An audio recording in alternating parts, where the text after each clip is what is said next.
Well, at one point during his career, Dr. King left Atlanta and went to Birmingham, Alabama. He was there to protest the treatment of black people in that city. A group of clergymen uh, opposed his presence in Birmingham, on the basis that it was his actions were unwise and untimely. And his response to them, of course, was his letter from Birmingham Jail. Uh, First, do you think they were justified in their criticisms of Dr. King? No, they were not.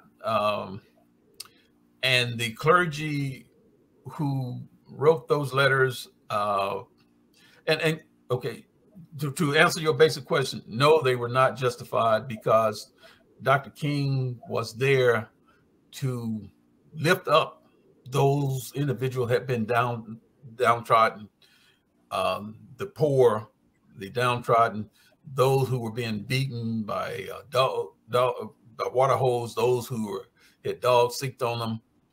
He was there to uplift those people, and he was not an outsider. He was coming there to help those individuals. Now there were criticism, from the people who the whites that he specifically addressed the letter to, but also there were blacks who criticized him as well for his actions there, as kind of still coming in, causing some trouble.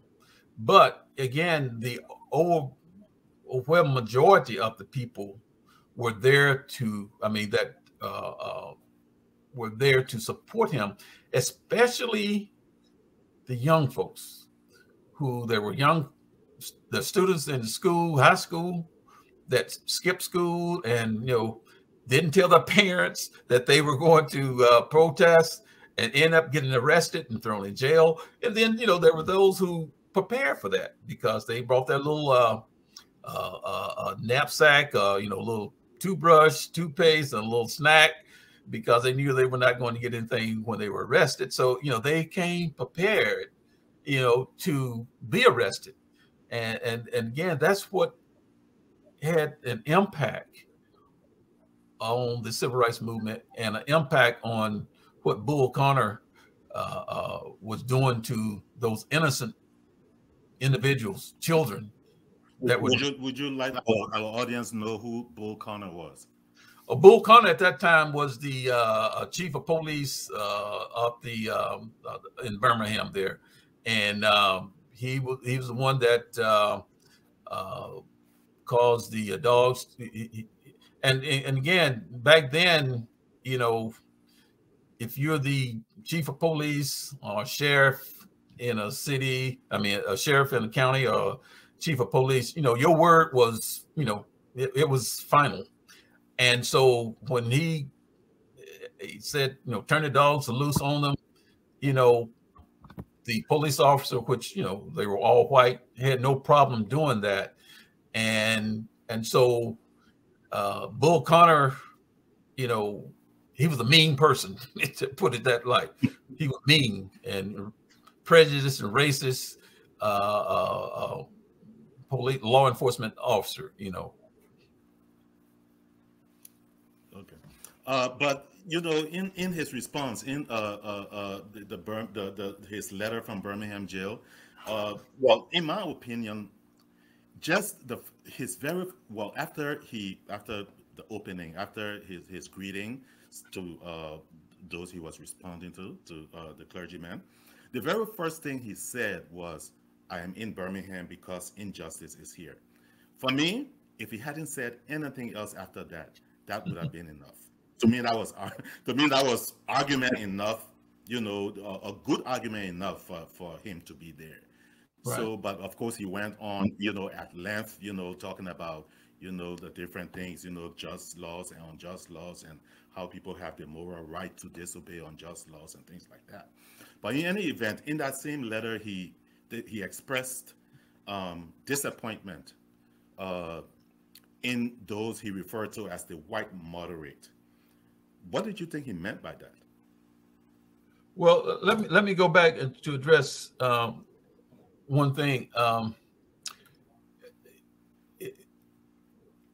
Back then, particular Southern states, they believed that they could take care of their own problems, their own issues, and therefore they believed that they could take care of their issues of racism, which some of the clergy probably saw it, but they just did not admit to it. Just like even today with some of the evangelicals that support what people like Donald Trump is saying and doing, even though they know scripturally it's wrong, but they will not speak out against it. So what I'm trying to say is back then, people believed that they could take care of their own problem and didn't need anyone else to tell them how to take care of their issues in their communities. Now, I'm going to ask you to repeat the other portion of the question again, because I've kind of forgotten what that was. Yes. He expressed disappointment in those he referred to as the white moderate. My sense is he was referring to whites who supported the civil rights movement, and he probably thought that they weren't doing enough. But that's just speculation on my part. But what did you think he meant by he had been disappointed with the white moderate? Well, absolutely. There were whites who knew and saw that what was happening was wrong. It was immoral. It's against their biblical teachings, but they were not doing anything to speak up and speak out against it. Again, just like we see some of it happening today, and of course the NAACP is a nonpartisan organization, but you don't have to be partisan to speak on issues that are wrong. If you see something wrong, you have obligation, especially if you are, hold yourself up to be a Christian, a clergyman. You have an obligation to speak out, and they were not speaking out. And it was, but Dr. King was also speaking to people nationwide who had criticized him, and there have been blacks who criticized him for what he was doing. And so in that letter, indirectly, he was also criticizing them for not getting more involved in the movement to help their voices as a part of the movement. He didn't want them to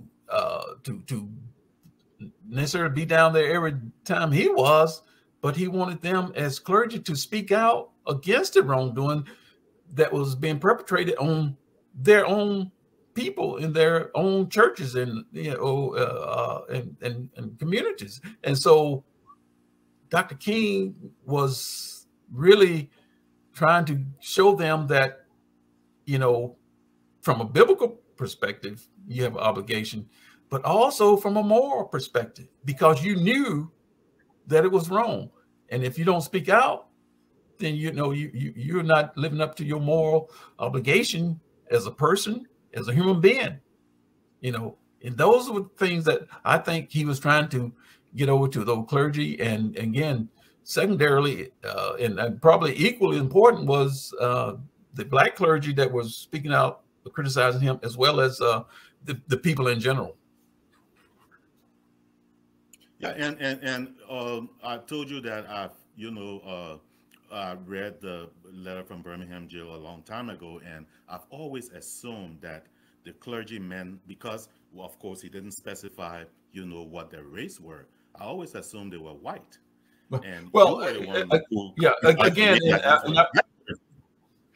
again, the letter specifically was written because I think there was 6, 7, 8 clergy that had written publicly and criticized him. And so he was addressing their concerns, but also there were black clergy had criticized him too. And again, he was also speaking to the larger community of people across the nation who did not see him as a person to that was trying to achieve justice and equality for all. And I would venture to say that even today, there's still some that would say that, well, you know, we would have been better off. I can't see how, but there are probably some that would still say, well, we would have been better off if he had not come and gotten involved. And, you know, there were people whose lives were lost over this. And certainly we consider them as martyrs because, you know, they paid the ultimate sacrifice so that we could have a little more equality down the road. We haven't made it there yet, but we're still working on it.